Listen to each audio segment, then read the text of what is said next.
باطن کی جو بیماریاں انسان کے لیے مہلک ہوتی ہے انہی کا بیان چل رہا ہے۔ ان بیماریوں میں سے ایک بیماری بخل اور کنجوسی کی بیماری ہے، جس کی تفصیل کچھ گزر گئی ہے۔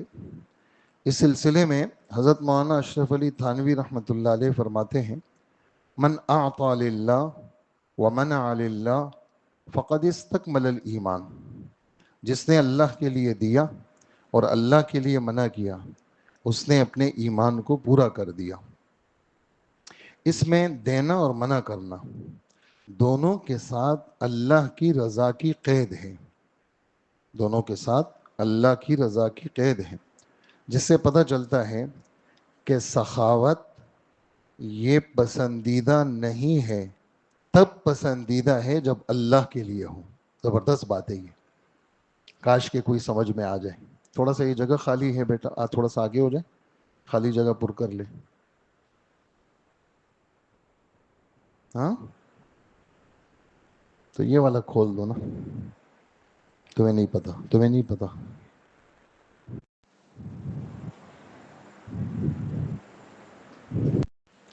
جو اللہ کے لیے دیتا ہے اور اللہ کے لیے منع کرتا ہے اس کا ایمان پورا ہے۔ معلوم یہ ہوا کہ اللہ کے لیے دینا صرف دینا پسندیدہ نہیں ہے، اور کنجوسی بھی ناپسندیدہ نہیں ہے، بلکہ اللہ کے لیے ہو تو دونوں پسندیدہ ہیں، ورنہ دونوں بری چیزیں ہیں۔ غرض اخلاق سب فطری، انسان کے فطرت میں سخاوت بھی ہے اور انسان کی فطرت میں کنجوسی بھی ہے، اور درجہ فطرت میں کوئی بھی اخلاق برا نہیں ہے، نہ برا ہے نہ اچھا ہے، بلکہ موقع کے استعمال سے اس میں اچھائی اور برائی آتی ہے۔ بخل کے معنی آتے ہیں مال کو خرچ کرنے سے روکنا، اس کے مقابلے میں سخاوت ہے۔ اس کے معنی آتے ہیں کھلے دل سے مال خرچ کرنا اور دل تنگ نہ کرنا، اس کو سخاوت کہتے ہیں۔ عام طور پر یہ سمجھا جاتا ہے کہ بخل بہت بری چیز ہے اور سخاوت اچھی چیز ہے، قابل تعریف بات ہے۔ اس نے حضرت والا نے یہ بات فرمائی کہ یہ تصور اچھا نہیں ہے، کہ یہ والی تصور جو ہے یہ والا اچھا بالکل بھی نہیں ہے کسی بھی صورت میں، کہ بھئی سخاوت ہر وقت اچھا ہے اور کنجوسی ہر وقت بری ہے، بلکہ اللہ کی رضا ملے گی تو چیز اچھی ہو جائے گی، اور اللہ کی رضا نہیں ملے گی تو چیز بری ہو جائے گی۔ ہمیشہ مال کو روکنا برا ہے، نہ ہمیشہ مال کو خرچ کرنا اچھا ہے۔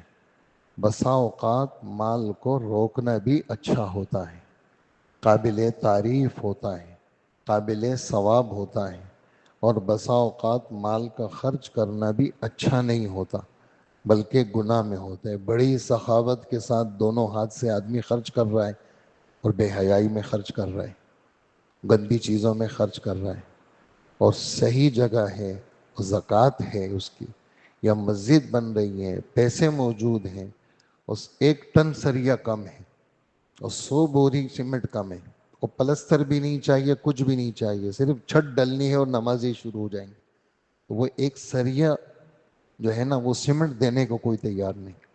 کتنے میسیجز چلتے ہیں، لوگ سمجھا ٹکڑوں ٹکڑوں میں 5,000 روپے میں وہ ٹن سریا وہ جا کر کے کہیں جا کے پورا ہوتا ہے۔ تو یہ فرما رہے ہیں کہ کبھی کبھار مال کا خرچ کرنا اچھا بھی نہیں ہوتا بلکہ گناہ ہوتا ہے۔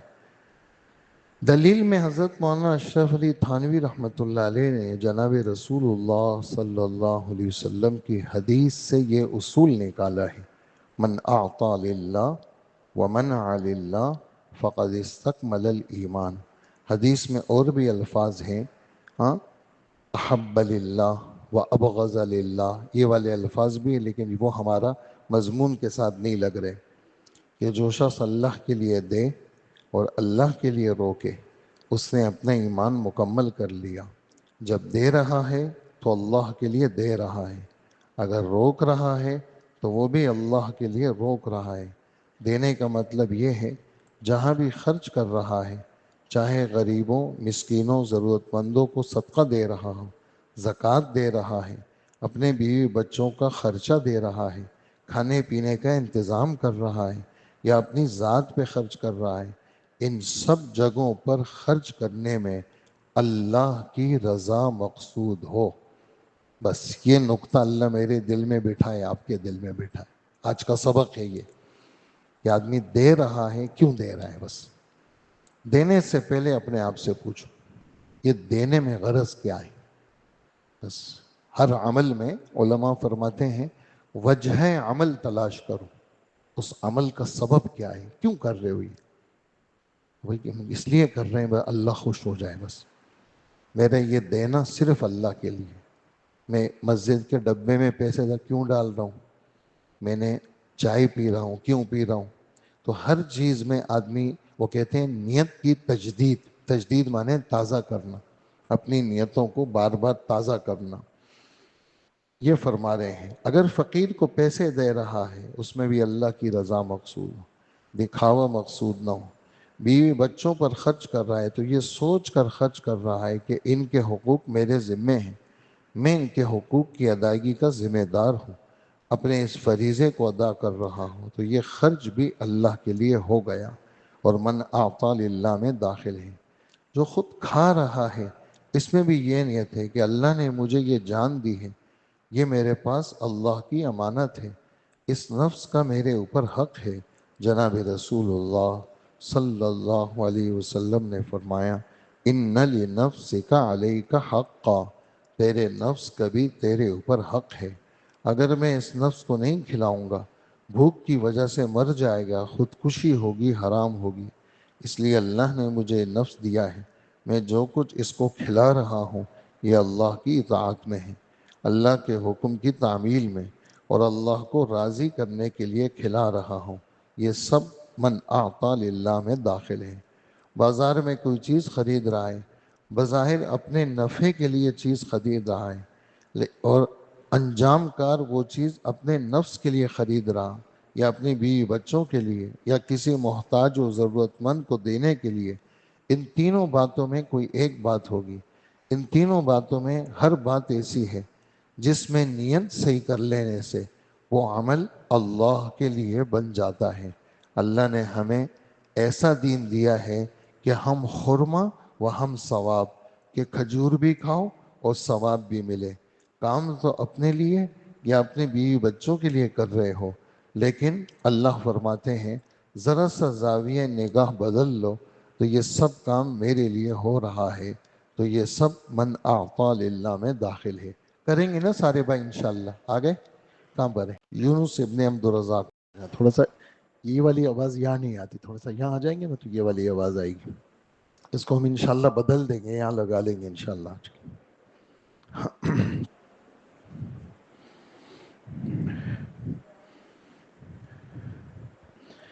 اسی وجہ سے حدیث شریف میں آتا ہے کہ نبی کریم صلی اللہ علیہ وآلہ وسلم نے فرمایا ایک لقمہ تم اٹھا کر اپنی بیوی کے منہ میں دیتے ہو، یہ بھی اللہ کے نزدیک صدقے کے حکم میں ہے. یہ دین جو اللہ نے ہمیں دیا ہے یہ مٹی کو سونا بنانے والا دین ہے. کتنی پیاری بات ہے. کیسا دین ہے؟ مٹی کو سونا بنانے والا. کھانا اپنے فائدے کے لیے، لیکن اللہ فرماتے ہیں ہم یہ لکھ لیتے ہیں یہ کھانا تم نے ہمارے لیے کھایا، لہٰذا تمہارے اس عمل کو بھی تمہارے نیک اعمال میں، ثواب والے اعمال میں درج کر لیتے ہیں. ہم راشن خریدتے ہیں، سارے ہم جاتے ہیں راشن لیتے ہیں، گھر والے فیملی والے لوگ ہیں، راشن آتے ہیں ہمارے گھروں کے اندر. تو راشن میں 8,000 10,000 15,000 20,000 جو بھی کھانے پینے کی چیزیں ہم لیتے ہیں. بس ہم اس کوئی بھی لائے، اگر ہمارا مزدور بھی لاتا ہے پیسے تو ہم نے دینے، اس کے اندر ہم یہ نیت کر لیں. اس لیے کہ حدیث میں آتا ہے کہ جو آدمی اپنے گھر کے اندر راشن لاتا ہے، خرچہ کرتا ہے، نفقتک علی اہلک وعیالک صدقۃ، تیرے بیوی بچوں کے اوپر جو خرچ ہے تجھے صدقے کا ثواب ملتا ہے. اللہ پاک صدقہ دیتے ہیں.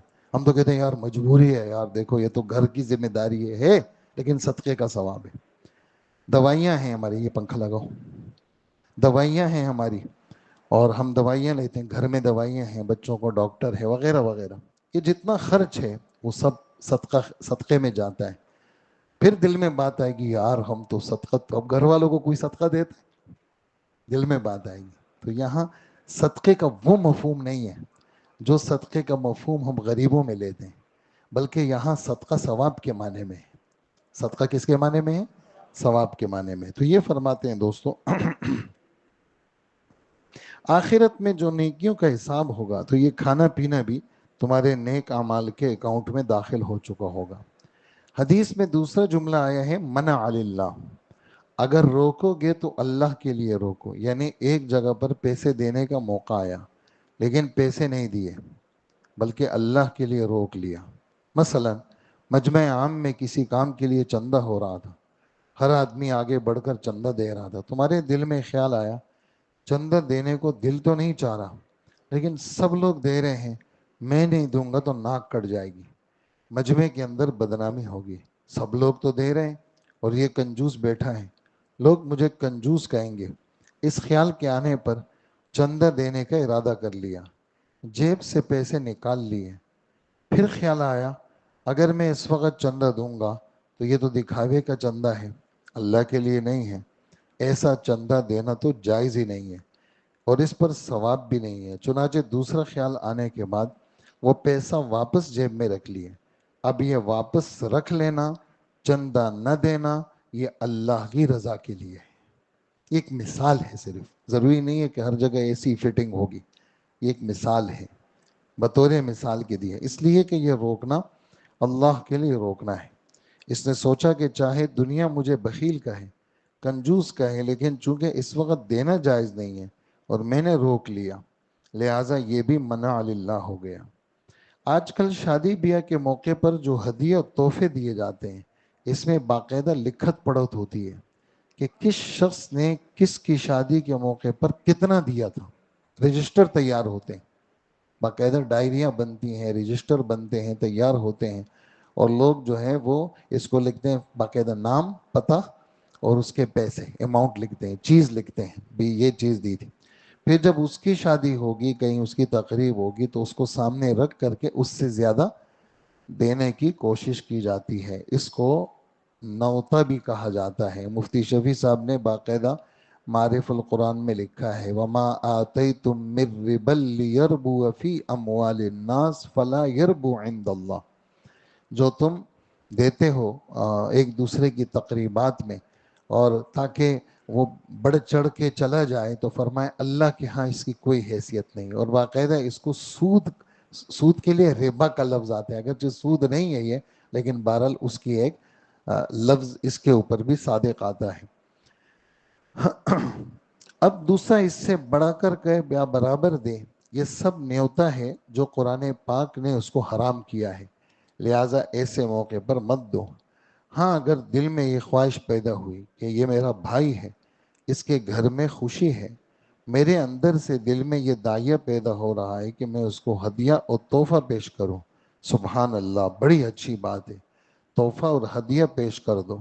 لیکن اگر ہدیہ اور تحفہ دینے کو دل نہیں چاہ رہا، اس لیے کہ پیسے کی تنگی ہے یا کوئی خاص قریبی تعلق بھی نہیں ہے، مگر اس شخص نے میری فلاں تقریب میں اتنے پیسے دیے تھے، اس شخص کی تقریب میں مجھے دینا ضروری ہو گیا، یا یہ کہ اگر میں کوئی ہدیہ تحفہ نہیں دوں گا تو سارے معاشرے میں میری ناک کٹ جائے گی، سب لوگ کہیں گے بڑا کنجوس آدمی ہے، چاہے کسی کی شادی بیاہ ہو یا کوئی تقریب ہو مگر اس کے جیب سے پیسے نہیں نکلتے، یہ اگر سوچ کر تحفہ یا ہدیہ دیا تو ایسا ہدیہ تحفہ دینا حرام ہے اور ناجائز ہے۔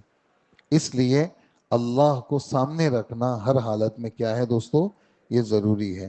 اور اگر یہ سوچا کہ کوئی مجھے کنجوس کہتا ہے تو کہے، کوئی بخیل کہتا ہے تو کہے، کوئی مجھے غیر مہذب کہتے تو کہے، مجھے تو اپنے اللہ کو راضی کرنا ہے، اللہ کو راضی کرنے کے لیے میں نہیں دیتا، یہ نہ دینا منع اللہ میں داخل ہے۔ یا اس شخص کو معلوم ہے کہ میں اگر فلاں شخص کو پیسے دوں گا تو اس کو ناجائز اور غلط کاموں میں استعمال کرے گا، ایسے شخص کو ہدیہ، تحفہ یا پیسے دینا درست نہیں ہے۔